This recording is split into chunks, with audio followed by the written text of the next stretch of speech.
Vote কৰ্তন হোৱাৰ ভয়ত এইবাৰ ঈদত নামাজ নপঢ়িলে নেকি গৌৰৱ গগৈ আৰু অখিল গগৈ। নিজকে মুছলমান সমাজৰ ত্ৰাণকৰ্তা বুলি ভবা অখিল গৌৰৱে কিয় নামাজ পঢ়িবলৈ নগ'ল। এইবাৰ সন্মুখত নিৰ্বাচনৰ বাবে নামাজ আদায় কৰিবলৈ নগ'ল নেকি গৌৰৱ গগৈ আৰু অখিল গগৈ।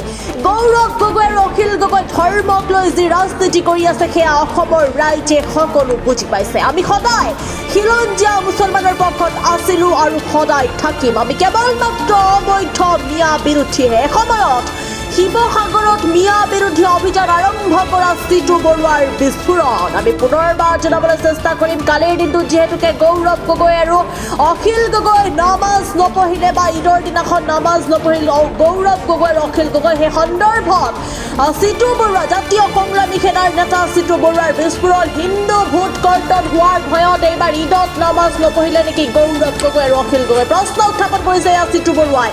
নিজকে মুছলমানৰ ত্ৰাণকৰ্তা বুলি ভবা অখিল গৌৰৱে কিয় নামাজ পঢ়িবলৈ নগ'ল। সন্মুখত নিৰ্বাচনৰ বাবে নামাজ আদায় কৰিবলৈ নগ'ল নেকি গৌৰৱ গগৈ আৰু অখিল গগৈ। গৌৰৱ গগৈ আৰু অখিল গগৈ ধৰ্মক লৈ যে ৰাজনীতি কৰি আছে সেয়া অসমৰ ৰাইজে সকলো বুজি পাইছে। আমি সদায় খিলঞ্জীয়া মুছলমানৰ পক্ষত আছিলো আৰু সদায় থাকিম আৰু বৰ্তমানেও আছো বুলি মন্তব্য চিটু বৰুৱাৰ। আমি কেৱল মাত্ৰ অবৈধ মিয়া বিৰোধীহে। এসময়ত শিৱসাগৰত মিয়া বিৰোধী অভিযান আৰম্ভ কৰা চিটু বৰুৱাৰ বিস্ফোৰণ। এই মুহূৰ্তত মন্তব্য আহি পৰিছে। এই মন্তব্যৰ মাজলৈ পোনে পোনে আগবাঢ়ি যাবলৈ যত্ন কৰিছো। গৌৰৱ গগৈ আৰু অখিল গগৈয়ে এইবাৰ পবিত্ৰ ঈদৰ দিনাখন নামাজ নপঢ়াৰ কাৰণটো কি? দিনটো বাদ চালো।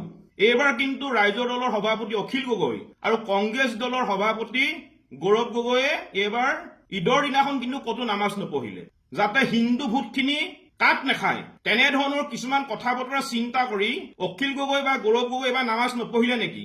গৌৰৱ গগৈ অখিল গগৈয়ে বিগত সময়ছোৱাত ধৰ্মক লৈ যি ৰাজনীতি কৰি আছে, অসমীয়া মানুহৰ আৱেগ অনুভূতিক লৈ যি ৰাজনীতি কৰি আছে, এই কথাখিনি কিন্তু আজি অসমৰ প্ৰতিজন ৰাইজে কিন্তু বুজি উঠিছে।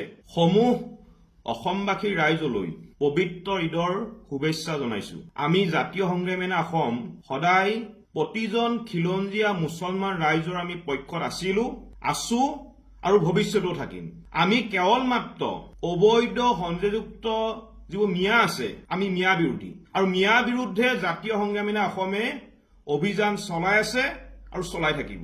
অহা 9 এপ্ৰিলত অসমত বিধানসভাৰ নিৰ্বাচন হবলৈ গৈ আছে আৰু এই বিধানসভাৰ নিৰ্বাচনৰ পিছত যি দলেই চৰকাৰ নকৰক কিয় অসমত যাতে এটাও অবৈধ সংযোগযুক্ত নাগৰিক থাকিব নোৱাৰে, তাৰ কাৰণে আমি চৰকাৰক হেঁচা প্ৰয়োগ কৰিম আৰু চৰকাৰে অসমত যাতে কোনো বিদেশী থাকিব নোৱাৰে, যি চৰকাৰে নাহক কিয় তাৰ ব্যৱস্থা ল'ব লাগিব।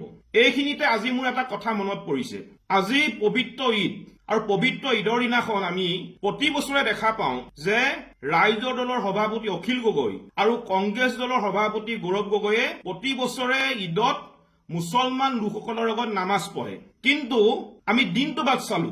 এইবাৰ কিন্তু ৰাইজৰ দলৰ সভাপতি অখিল গগৈ আৰু কংগ্ৰেছ দলৰ সভাপতি গৌৰৱ গগৈয়ে এইবাৰ ঈদৰ দিনাখন কিন্তু ক'তো নামাজ নপঢ়িলে। নিজকে মুছলমান মানুহৰ সংখ্যালঘু লোকসকলৰ ত্ৰাণকৰ্তা বুলি পৰিচয় দি অহা গৌৰৱ গগৈ আৰু অখিল গগৈয়ে এইবাৰ পবিত্ৰ ঈদৰ দিনাখন নামাজ নপঢ়াৰ কাৰণটো কি? তাৰ মানে নিৰ্বাচন আহি আছে, নিৰ্বাচনৰ আগত যাতে ইয়াৰ কোনো ধৰণৰ প্ৰভাৱ নপৰে, ঈদৰ দিনাখন নামাজ পঢ়াৰ পিছত যাতে হিন্দু ভোটখিনি কাট নাখায়, তেনেধৰণৰ কিছুমান কথা বতৰা চিন্তা কৰি অখিল গগৈ বা গৌৰৱ গগৈ এবাৰ নামাজ নপঢ়িলে নেকি? এই প্ৰশ্নটো কিন্তু আমাৰ মনত আহিছে। গতিকে আমি ক'ব বিচাৰিছো, এইখন অসম হৈছে বিভিন্ন জাতি, বৰ্ণ, ধৰ্ম, ভাষা নিৰ্বিশেষে বিভিন্ন লোকৰ সমিল মিলেৰে একতাৰ দোলেৰে বান্ধ খাই থকা অসম। এইখন অসমত অসমীয়া মানুহৰ মাজত, কি হিন্দু হওক বা মুছলমানে হওক, কোনো অসমীয়া মানুহৰ মাজত কোনো ধৰণৰ ভেদাভেদ নাই। মই ইচ্ছা কৰিলে হাজাৰবাৰ নামঘৰলৈ যাব পাৰো, সেৱা কৰিম। মই ইচ্ছা কৰিলে হাজাৰবাৰ মছজিদলৈ যাম, দোৱা কৰিম। মই ইচ্ছা কৰিলে গীৰ্জালৈ যাম বা যাব পাৰো। আমাৰ মনত কোনো ধৰণৰ ভেদাভেদ নাই। কিন্তু গৌৰৱ গগৈ অখিল গগৈয়ে বিগত সময়ছোৱাত ধৰ্মক লৈ যি ৰাজনীতি কৰি আছে, অসমীয়া মানুহৰ আৱেগ অনুভূতিক লৈ যি ৰাজনীতি কৰি আছে, এই কথাখিনি কিন্তু আজি অসমৰ প্ৰতিজন ৰাইজে কিন্তু বুজি উঠিছে। আজি ঈদৰ দিনাখন কি কাৰণে নামাজ পঢ়িবলৈ নগ'ল, তাৰমানে তেওঁলোকৰ প্ৰকৃত চৰিত্ৰ আজি ফুটি উঠিলে। গতিকে গৌৰৱ গগৈ অখিল গগৈয়ে এই প্ৰশ্নৰ কিন্তু স্পষ্টীকৰণ অসমৰ ৰাইজক দিব লাগিব, ইয়াৰ উত্তৰ দিব লাগিব।